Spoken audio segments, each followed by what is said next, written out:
You not taking this if you're trying to be a little less fat and more muscular is a big mistake. Imagine you're going out on a first date with someone who you think might be the one, and you really want to impress that person. So what do? You do your hair, you wear your best clothes, hopefully you put on your best perfume. You select your sexiest underwear even though you might not need to utilize it. And you chew gum right before the date so your breath is nice and crispy. You've used all the tools you've had at your disposal to set you up for success. Now when it comes to fat loss, you probably want to do the same. So in this video, I'm going to go over the best supplement tools you should be using, why you need to take them, because if you don't understand why, then why the hell will you do it, and how you can strategically take them so you can absolutely peak and have all your exes crying, texting you at 3 a.m.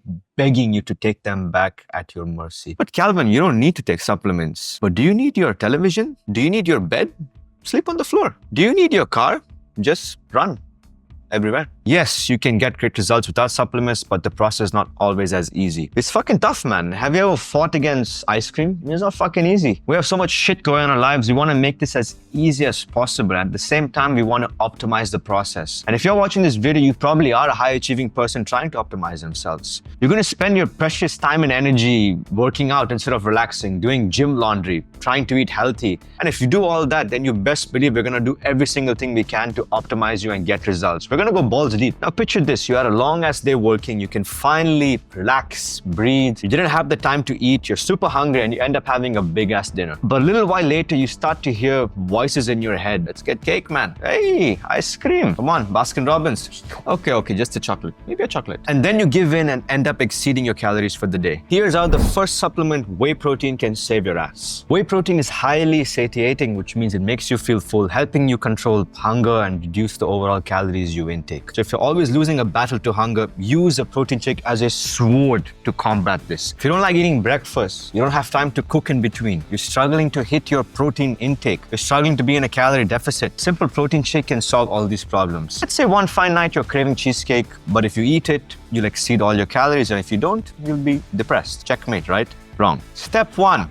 Drink the protein shake, fill yourself up, get in some extra protein and earn the cheesecake. Step 2, serve yourself the cheesecake if you still want it, because you might have killed the craving, but usually this craving is one tough son of a bitch. But after doing this, you probably eat less of it and you'd save yourself a few hundred calories and you'd be satisfied at the same time. So if the slice of cake is 800 calories, for example, you'd end up eating just half of it maybe after drinking the shake, saving you from an additional 400 calories, and you'd be satisfied and not miserable. Which brings me to my biggest rule, which is when it comes to fat loss and training, you cannot be miserable under any circumstance. Aside from whey protein has so many benefits, it helps you with recovery after training, you can literally slap on additional pounds of muscle, and the more muscle you have, the faster your metabolism and the easier it is for you to burn calories and lose fat. Important things to consider when buying your whey protein. Now you're going to encounter 3 types of whey. You got your whey concentrate, your whey isolate, and your whey hydrolysate. Now if dairy is not an issue for you and you're on a budget and you don't mind something slightly higher calorie, then go for a concentrate. If you have digestive issues, problems with lactose, there's a crime scene in your toilet after you have lactose, and you want something leaner, easier to absorb, then your best bet's going to be a whey isolate. If you're extremely sensitive to lactose, you want something extremely easy on your system to digest, go for a whey hydrolysate. It is the highest quality protein powder you can buy, but it's also more expensive. You can have 1 scoop at a time, could be once or twice a day, but don't fall into the mousetrap of substituting food for protein shakes, because you will miss out on essential nutrition that you can only get from real food. Also, please don't get confused with other types of protein. I specifically mentioned whey protein because whey is highly bioavailable compared to other sources of protein, which means it's better absorbed into the bloodstream and available for the body to use compared to other sources. So you're way better off with whey protein than you are having pea, soy, or beef protein shakes. Now, when is the best time to take it? Have it whenever it's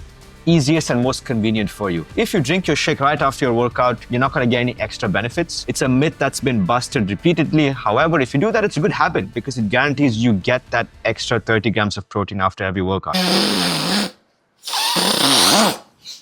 Hey, yo, what are you doing? Nope, it's not cocaine. That's on a different list. The next one is creatine monohydrate. This is by far the best of the best, the king of supplements. It's one of the most researched and effective supplements for enhancing performance and muscle growth. In simple terms, creatine is like an extra reserve fuel tank for high intensity activities. Like when you're lifting really heavy and you need to explode to get that weight up. When you're sprinting, when you're pounding away your partner and she says, "Keep going, don't stop, please." But you're not sure how much gas you got left in the tank. Creatine here is your best friend. It's like a mini jetpack that you load into your body. Now, this automatically makes you stronger, gives you more endurance to do all kinds of activities, enables you to build more muscle, and ultimately you'll be losing fat faster. Now, when you take creatine, you might put on up to 2 kilos of water weight, but it's completely fine. It's just water. So stop worrying about what the number on the scale says. It's just a number and means absolutely nothing. The way your body moves, how you feel about yourself, how strong you are, how functional you are for real life, these are important things to think about rather than the number on the scale. Now, when you take creatine, there's 2 ways. The first way is to do a loading phase where you would have at least 20 to 25 grams in the first 4 days, and then go on to take 5 grams per day. Now, you could do this, but you might want to slice your toes off because I don't find it very practical or easy to do, and I personally hate doing that. The second option would be to take just 5 grams a day, and it would take you about 3 weeks to fully saturate your muscle stores. In my humble opinion, 99.9% of the people who take it in this way actually adhere, and they don't feel nauseous like the previous method. So you might be better off taking 5 grams per day. Now, there is some evidence stating that taking 10 grams per day has cognitive benefits, and some people do report that they do feel a bit of nausea initially when taking it. So just be a bit aware of when that comes. It's totally normal. One last quick tip for the people who don't like drinking supplements and find it to be a bit of a chore, they make this in tablet forms as well. They also have it in powder form so you can mix it directly into your shake. And before we dive into the last tool, here are some honorable mentions of supplements. I didn't add them into the top 3 simply because you may not want to spend all that money and it can be a bit overwhelming shoving 10 different supplements down your throat. But if you want your exes to not just miss you, but to be weeping on the floor, then you could look into the omega-3s from fish oil, EPA and DHA. These help decrease inflammation and possibly increase muscle protein synthesis. There's also some evidence that they may help increase lean body mass. Make sure you use a brand that gets you approximately 1,800 mg EPA per day, and stay away from the cheaper brands because they often don't reach anything close to this dose. But also look into ashwagandha. It's a relatively new supplement. It has several studies indicating it may increase lean body mass, strength, testosterone, and also decrease cortisol levels. It also may improve your sleep. The dose you're looking for would be about 300 to 600 milligrams. And for the grand finale, I had this client I was personal training about 4 years ago, and I'll never forget him because he was truly a character. Multiple characters, actually. He had these 2 sides to him.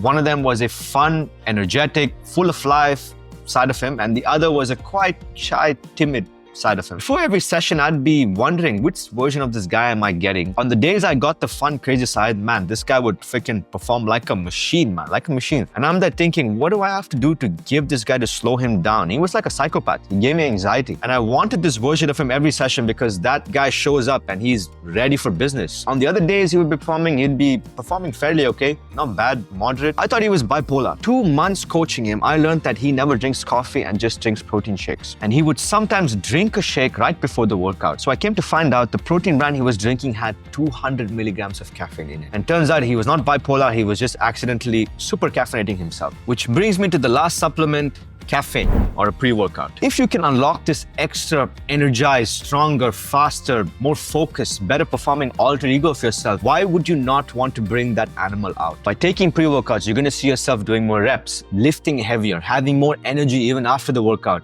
And sometimes we need that kick. Caffeine has shown to improve exercise performance, fatigue resistance, improve power, speed, strength. It also has been demonstrated to improve your alertness and cognitive benefits. Your workout session is extremely sacred. You spend all day maybe working for a company, doing things for people around you. When you work out, it's time for you.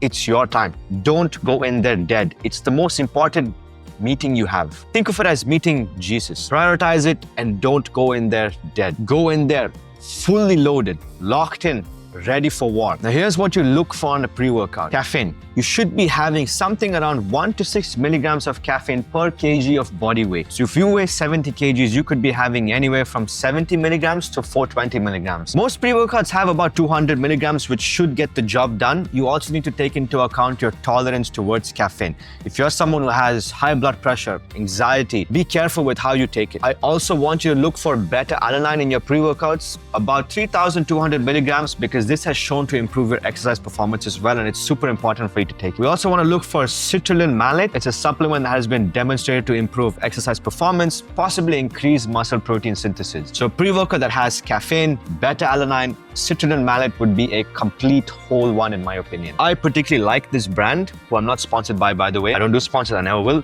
I like to recommend good shit. that works. So their pre-workout has a blend that consists of pretty much everything I just mentioned. You know, you got your caffeine, you got your creatine, your beta-alanine, and your citrulline malate. But there are many other brands out there which I'm sure have similar stuff. So drink it 30 minutes before you work out, and if you're a complete caffeine virgin, drink half the serving so you don't go absolute shit on the first day. Don't make a rookie mistake by leaving your supplements in a cabinet, because when it's out of sight, it's out of mind. Keep them out in the open so you can better adhere to them. So the question is, do you want to use every single tool available to your advantage to optimize yourself, or are you fine progressing at a slower rate without these tools? Let me know in the comments what you think, and I wish you the best for your fat loss and training.